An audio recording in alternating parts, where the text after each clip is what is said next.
Good morning મિત્રો. આજે આપણે આલ્કોહોલ, ફિનોલ અને ઇથર આ ત્રણ સંયોજનો જે આ ચેપ્ટરની અંદર આપણે જોવાના છીએ એમના આઈયુપીએસસી ને સામાન્ય નામ આમ તો તમને લોકોને આવડે જ છે. 11th મેં તમને કમ્પ્લીટ કરાવેલા છે, છતાંય અત્યારે as a question, as a point તમારી ટેક્સ્ટ બુકમાં છે. દેટ્સ વાય આપણે લાઇન બાય લાઇન લેક્ચરની અંદર એને પણ જોઈ લઈએ છીએ અને બહુ ટૂંકમાં જોઈ જ લેવાના છીએ. 2-3 નિયમો છે અને બાકીના સીધા એક્ઝામ્પલ્સ આપણે જોતા જશું. એની સાથે સાથે મેઇન જે જરૂરી છે એના એક્ઝામ્પલ છે. દેટ્સ વાય આપણે એક્ઝામ્પલ ઉપર થોડુંક વધારે ધ્યાન રાખશું. બરાબર છે? એટલે ધ્યાન આપજો. નિયમો તમને લોકોને ખ્યાલ છે, છતાંય થોડો કંટાળો આવે તો એડજસ્ટ કરી લેજો. અને આમ તો તમે લોકો ડાયા છો, ક્યારે લેક્ચર આખા જોતા નથી, પીડીએફ ઉપર જ ચાલો છો. બરાબર? આઈ નો વેરી વેલ. થોડાક લેક્ચર જોતા જાઓ. બરાબર? સીધું જાતે સમજી ન લેવું. આપણે હજી કોલેજમાં આવવાની વાર છે, એકાદ વર્ષની. બરાબર? તો ધ્યાન આપજો. આની અંદર સૌથી પહેલો પોઈન્ટ, આલ્કોહોલ સંયોજનોના આઈયુપીએસસી નામ જો લખવા હોય તો આલ્કોહોલ સંયોજનનું નામ લખવા માટે સૌથી પહેલો નિયમ, આલ્કોહોલ જે આલ્કેનમાંથી આપણે અહીંયા શબ્દ લખીએ માંથી બન્યો હોય તે આલ્કેન ના અંગ્રેજીમાં લખેલા નામના છેડે રહેલા ઈ પ્રત્યય ઓલ વડે, 01 નથી, ઓલ આમ લખી નાખો, ઓલ વડે વિસ્થાપન કરવામાં આવે છે. શું નિયમ કહેવા માંગે છે એ તો તમને લોકોને ખ્યાલ જ છે કે એક્ઝામ્પલ વગર આ સમજવાના નથી તમે, અને ઘણા લોકોને આવડે છે. ફોર એક્ઝામ્પલ, સૌથી પહેલું દાખલા તરીકે આપણી પાસે છે CH3OH. તો જો હવે હું બ્રેકેટમાં લખીશ, અહીં સામાન્ય નામ હશે, બ્રેકેટમાં સામાન્ય નામ અને આઈયુપીએસસી નામ એની બાજુમાં. તો સૌથી પહેલા આપણે આઈયુપીએસસી નામ જોઈ લઈએ. આનું આઈયુપીએસસી નામ એટલે આની અંદર કેટલા કાર્બન છે? 1 કાર્બન છે. 1 કાર્બનનો આલ્કેન એટલે મિથેન. મિથેનમાં પાછળ ઈ પ્રત્યય આવે તો ઈ ને કાઢીને ઓલ કરવાનું છે. મિથેન વત્તા ઓલ એટલે મિથેનોલ. બરાબર છે? આ મિથેન છે, એક જ કાર્બન છે તો એને મિથેન કહેવાનો. પછી ત્યાં CH4 હોય તો જ મિથેન કહેવાય, એવી હઠ પકડીને બેસવાની જરૂર નથી. કાર્બનની સંખ્યા 1 તો એ મિથેન. બરાબર છે? 1 કાર્બન, અહીંયા શું આવશે? Methane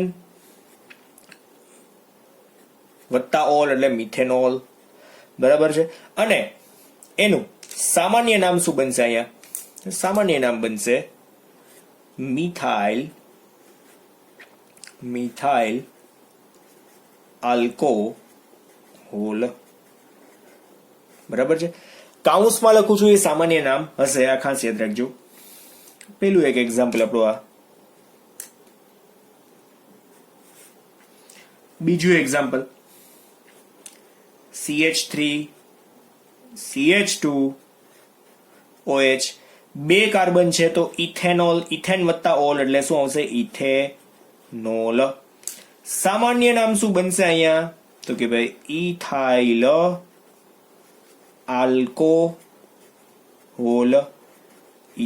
alcohol. ત્રીજું નામ જોજો. હવે OH ને આપણે વચ્ચે લખી નાખીએ, CH3CHOH અને CH3. તો આનું આઈયુપીએસસી નામ શું બનશે? સરળતાથી બનશે ને, propane to all. 3 carbon propane ને બીજા ઉપર ઓલ એટલે 2 પ્રોપેનોલ અથવા તો પ્રોપેન ટુ ઓલ. પણ સામાન્ય નામ ખાસ યાદ રાખવાનું છે. શું આવશે? આઇસોપ્રોપાઇલ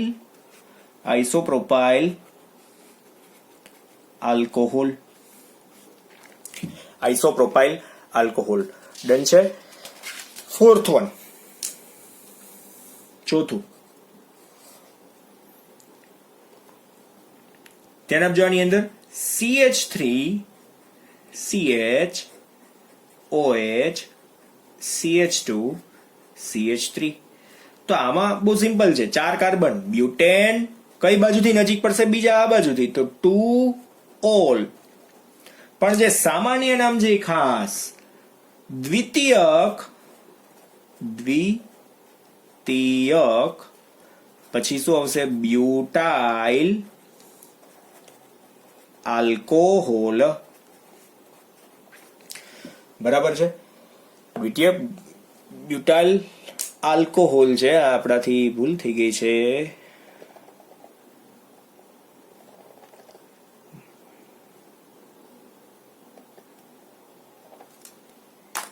સોરી.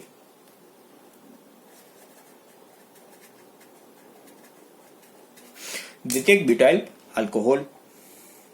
ધેન નેક્સ્ટ પાંચમું નામ ધ્યાન આપજો આની અંદર. આમાં થોડોક ચેન્જીસ. CH3CH2 સોરી, આપણે અહીંયા CH3 કરી નાખીએ એન્ડ ધેન આફ્ટર CH2 અને OH છે. સંયોજકતાને આપણે થોડીક ચેન્જ કરીએ. અહીંયા આપણે CH કરી નાખીએ. બરાબર છે. દેખાય છે ને CH માત્ર. નામ શું બનશે જોજો? 2-મિથાઇલ પ્રોપેન 1-ઓલ. બીજા ઉપર મિથાઇલ છે, લાંબી શૃંખલા 3 કાર્બનની છે. શું આવશે? 2-મિથાઇલ પ્રોપેન પછી શું આવશે આગળ? 1-ઓલ. કાં તો 2-મિથાઇલ પ્રોપેનોલ. આટલું સીધું લખીએ તો પણ ચાલે, 2-મિથાઇલ પ્રોપેનોલ. પણ બીજું નામ જે છે સામાન્ય નામ એ ખાસ આઈસો. કાર્બનની ટી બનતી હોય, કાર્બનની ટી બને છે તો આઈસોબ્યુટાઇલ આલ્કોહોલ. આઈસોબ્યુટાઇલ આલ્કોહોલ. બરાબર છે. ધેન આફ્ટર હવે નિયો વાળું છે, લાસ્ટ છે, છઠ્ઠું એક્ઝામ્પલ આનું. પછી આપણે નવો નિયમ બનાવી નાખીએ થોડો ગમતો. Last example CH3 C CH3, આ બાજુ CH3 અને લાસ્ટમાં અહીંયા વચ્ચે કોણ આવશે? OH. વચ્ચે કોણ છે? OH છે. તો આમાં પણ નામ સહેલું છે સાવ. 2-મિથાઇલ બંને OH અને CH3 બંને ક્યાં છે? વચ્ચેના કાર્બન ઉપર છે, લાંબી શૃંખલા છે. તો 2-મિથાઇલ પ્રોપેન 2 અને ઓલ. 2-મિથાઇલ પ્રોપેન 2-ઓલ આ રીતના લખાશે. અને બીજું નામ શું આવશે આનું? તૃતીયક બ્યુટાઇલ આલ્કોહોલ. તૃતીયક બ્યુટાઇલ આલ્કોહોલ. બરાબર છે. હજુ એક સાતમું લખી નાખીએ, નિયોપેન્ટાઇલ આલ્કોહોલ વાળું. CH3C CH2OH CH3 અને અહીંયા CH3. જો 5 કાર્બન પ્લસમાં આવી ગયા. નામ કેવું બનશે? 2,2-ડાયમિથાઇલ. અહીંયાથી બીજા નંબર ઉપર ડાયમિથાઇલ આવશે. 2,2-ડાયમિથાઇલ પછી શું આવશે? પ્રોપેન 1-ઓલ. આ નામ તો બહુ સહેલું હતું, પણ આ જે IUPAC છે, સોરી સામાન્ય છે, નિયોપેન્ટાઇલ પછી શું આવશે? આલ્કોહોલ. બરાબર છે. બહુ સહેલા નામો છે અને ઓલરેડી એક વખત આવી ગયા છે, પણ સામાન્ય નામને તમારે આમાં ખાસ યાદ રાખવાના છે. બરાબર છે. સામાન્ય નામ ખાસ એટલે ખાસ યાદ રાખવાના છે. ત્યાર પછી આમાં આપણે બીજો પોઈન્ટ જોઈએ કે ભાઈ એક કરતા વધારે જો OH હોય તો ખાસ OH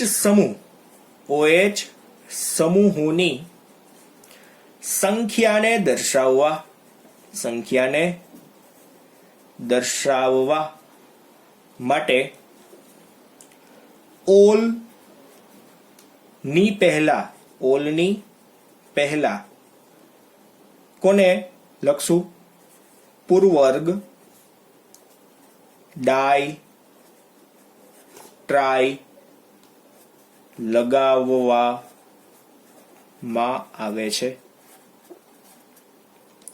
ફોર એક્ઝામ્પલ, દાખલા તરીકે આપણી પાસે CH2 ની પાસે પણ OH છે, બાજુમાં CH2 છે તો એની પાસે પણ OH છે. તેનું IUPAC નામ લખશું તો 2 કાર્બન એટલે ઇથેન, બંને ઉપર એટલે 1 અને 2 ગમે એને આપી દો. 1 2 અને 2 વખત છે તો ડાઈ વત્તા ઓલ એટલે ડાયોલ, ડાઈ વત્તા ઓલ એટલે ડાયોલ. અને સામાન્ય નામ ખાસ આ બહુ જ ઉપયોગમાં લેવાય છે, ઇથિલિન ગ્લાયકોલ, ઇથિલિન ગ્લાયકોલ. સમજાય છે? એટલે આ બહુ સિમ્પલ નામ છે, ઓલરેડી તમારે આવી ગયેલા છે, છતાંય તે આપણે લખીએ છીએ. ત્યાર પછી બીજું જોઈએ આમાં CH2 CH અને CH2, બધી જગ્યાએ OH OH અને OH. શું નામ બનશે અહીંયા? તો કે ભાઈ પ્રોપેન 1 2 3 ટ્રાયોલ. પ્રોપેન 1 2 3 ટ્રાયોલ 3 વખત છે તો ટ્રાય વત્તા ઓલ એટલે શું આવશે? ટ્રાયોલ. અને આનું સામાન્ય નામ છે ગ્લિસરોલ, ગ્લિસરોલ, અથવા તો આપણે ગ્લિસરીન કહીએ છીએ ને, ગ્લિસરીન. બે માંથી કોઈ પણ એક તમે લખી શકો, ગ્લિસરોલ અથવા તો ગ્લિસરીન. સમજાય છે? આ સિમ્પલ નામ હતા અહીંયા. તો આ બંને એક કરતા વધારે હોય તો તમને લોકોને આવડશે. હવે સાયક્લિક નામ હોય તો સાયક્લો પૂર્વર્ગનો ઉપયોગ કરવો, સાયક્લિક નામ હોય તો સાયક્લો પૂર્વકનો ઉપયોગ કરવો, એવો એક નિયમ છે. તો એ નિયમને આપણે જોઈ લઈએ. ધ્યાન આપજો એ નિયમની અંદર ખાસ શું છે. ચક્રીય આલ્કોહોલ, ચક્રીય આલ્કોહોલ સંયોજનોના નામ માટે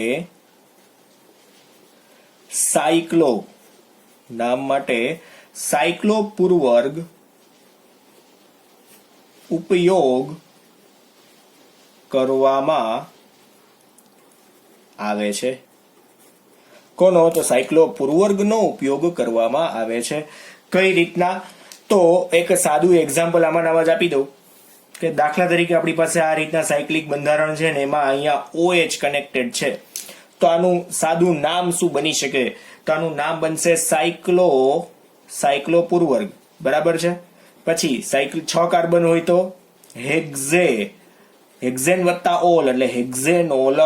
બરાબર છે? ઇન પ્લેસ ઓફ આપણી પાસે આવું 5 કાર્બન વાળું છે, તમારી ટેક્સ્ટ બુકમાં ઓલરેડી આપેલું જ છે આ ટાઈપના બંધારણ. અહીંયા CH3 છે અને અહીંયા OH છે. તો આને આપણે શું કરશું? 1 અને 2 નંબર અહીંયા એક્ઝેક્ટલી આપી દેવાના, 1 અને 2. તો અહીંયા શું કરશું? 2 મિથાઇલ, સૌથી પહેલા એનું નામ આવશે 2 મિથાઇલ સાયક્લો, પૂર્વર્ગ આવી ગયો 2 મિથાઇલ, પછી સાયક્લો, પછી પેન્ટેન છે, 5 કાર્બનના 5 ખૂણા આપેલા છે તો પેન્ટેનોલ સાયક્લો શું આવશે? પેન્ટેનોલ. સમજાય છે? એક્ઝેક્ટલી ટોટલ 3 પોઈન્ટ થઈ ગયા. ધેન આફ્ટર હવે ફિનોલ સંયોજનોના નામકરણ, એની અંદર આપણે સીધા એક્ઝામ્પલ થ્રુ જ જાશું. ફિનોલના નામકરણ અને ઇથર સંયોજનોના નામકરણની અંદર હેડિંગ આપી દઉં છું અહીંયા, ફિનોલ સંયોજનોના નામકરણ. ફિનોલ સંયોજનોના નામકરણ.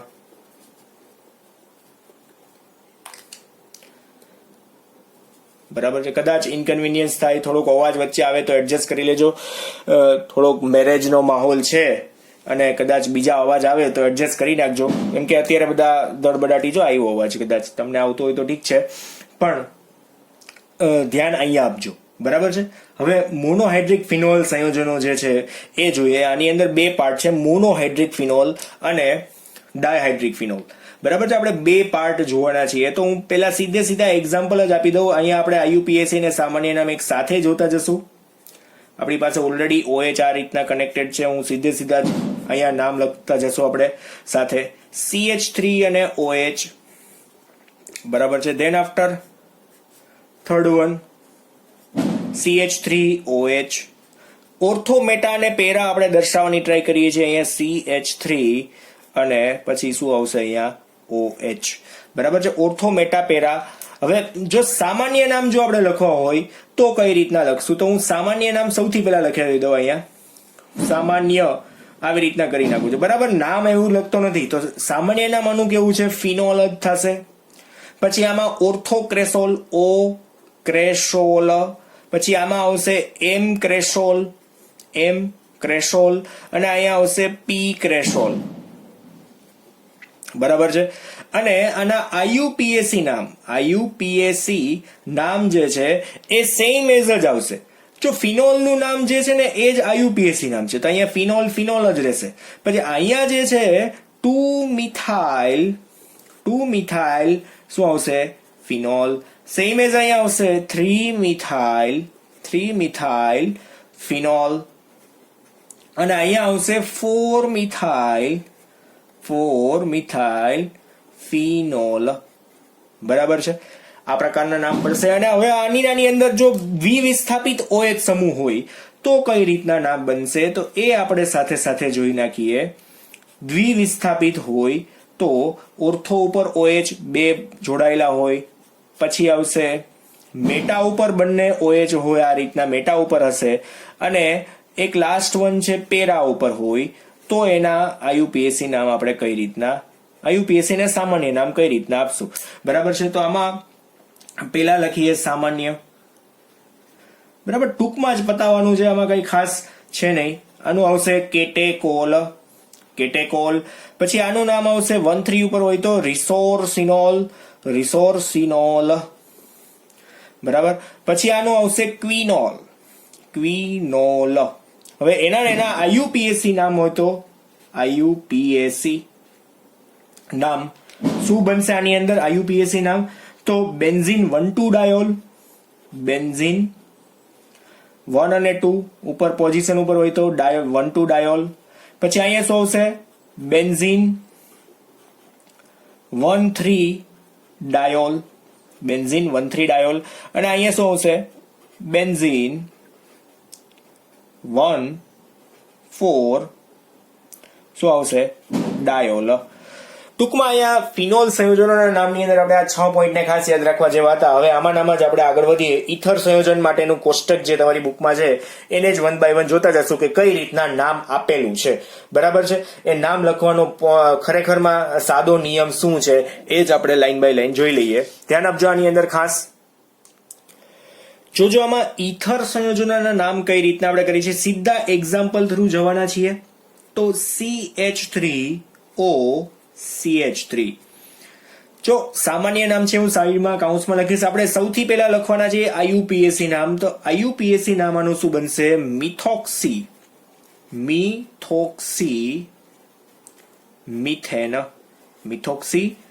મિથેન. બરાબર છે? હવે આની અંદર એક ખાસ આપણે એક જોવાનું છે, દીર્ઘતમ કાર્બન શૃંખલાનું નામ સૌથી છેલ્લે લેવાનું. આમાં દીર્ઘતમ કાર્બન શૃંખલા કોઈ બાજુ છે જ નહીં. બરાબર? દાખલા તરીકે આપણે આ બાજુ મિથોક્સી લેવું છે તો આનું નામ મિથેન થયું. શું કામ એને આવી રીતના મિથોક્સી લીધું? તો દાખલા તરીકે જો અહીંયા લાંબી શૃંખલા હોત તો આ મિથોક્સીને આપણે પહેલા લખી નાખવાનું, લાંબી શૃંખલાનું નામ પછી લખવાનું. બરાબર? Methoxy methane. એટલે સામાન્ય નામ આનું શું બનશે? અહીંયા સામાન્ય નામ બનાવવું હોય તો ડાયમિથાઇલ ઇથર. Dimethyl ether. બરાબર? બહુ સિમ્પલ છે. હવે આમાં જ હું તમને આ નામ આપું ને એટલે તમે સીધા સમજી જશો. CH3O CH2 અને CH3 આ રીતનું છે. જો આની અંદર શું જોવાનું છે કે લાંબી શૃંખલા કઈ છે? આ બે ઇથેન છે ને, સોરી 2 કાર્બન છે તો એ લાંબી શૃંખલા થઈ જશે. તો આનું નામ શું બનશે ખબર? Methoxy ethane. Methoxy ethane. પછી એમાં તમે 1 નંબર આપો તો પણ ચાલે, 1 મિથોક્સી ઇથેન આવું તમે કયો તો પણ ચાલે. અને સામાન્ય નામ લખીને ત્યારે શું આવશે? તો ઇથાઇલ પહેલા આવશે. ઇથાઇલ પછી આવશે મિથાઇલ અને પછી આવશે ઇથર. એટલે ઇથાઇલ નો પહેલા તો ઈ આવવો જોઈએ, પછી મિથાઇલ નો આલ્ફાબેટ મુજબ એમ પછી આવે. That's why. બરાબર છે? ત્રીજું જોઈએ આમાં, થર્ડ વન. ધ્યાન આપજો. હવે આપણે અહીં લખી છે C6H5OCH3. C6H5OCH3. તો અહીંયા શું નામ બનશે? તો જો લાંબી શૃંખલા કઈ બનશે? તો લાંબી શૃંખલા આ C6H5 ની, તો આને આપણે પહેલા લખવાનું. એટલે શું લખશું ખબર છે? મિથોક્સી અને પાછળ C6H5 ને શું કહેવાય? બેન્ઝીન. Methoxy benzene. આઈયુપીએસી નામ કેવું આવશે? આઈયુપીએસી નામ તો મિથાઇલ. જો આને મિથાઇલ નો M અને ફિનાઇલ નો P, તો પેલા કોણ આવશે? મિથાઇલ. ફિનાઇલ. ફિનાઇલ નો સ્પેલિંગ F થી નો થયો. ફિનાઇલ ઇથર. આ ખાસ યાદ રાખજો. એટલે અહીંયા M પેલા આવશે પછી P આવશે.